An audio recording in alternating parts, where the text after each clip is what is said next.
Pertandingan antara Chef Ibnu dan Chef Hayan.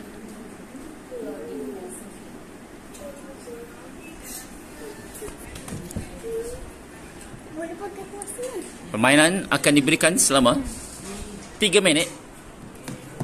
1, 2, 3. Start.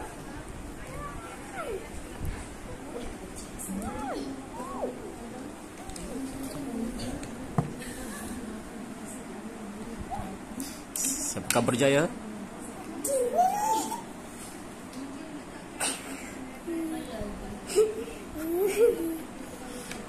Memecahkan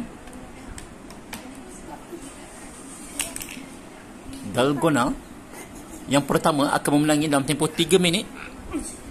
Sekarang 30 saat sudah berlalu.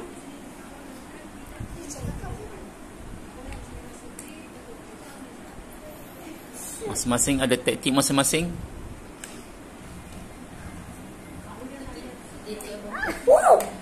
Oh, sudah berjaya.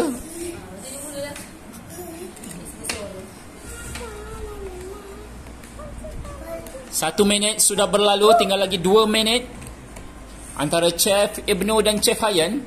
Siapakah yang berjaya memecahkan dalgona mereka? Oh, tidak pecah lagi, berjaya, terselamat.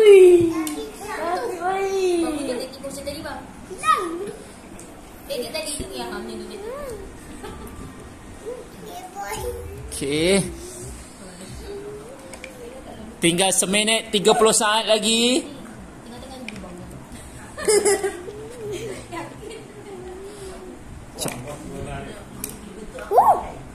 Oh, tinggal sedikit lagi nampaknya Chef Hayan.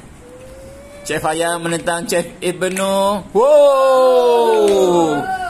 Sudah berjaya. Chef Hayan, Chef Ibnu.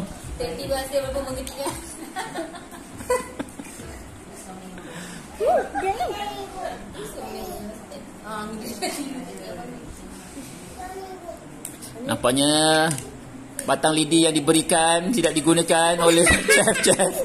Kedua-dua chef ini. Oh, Chef Hayan tersingkir. Tak ada, dia kena ambil dulu.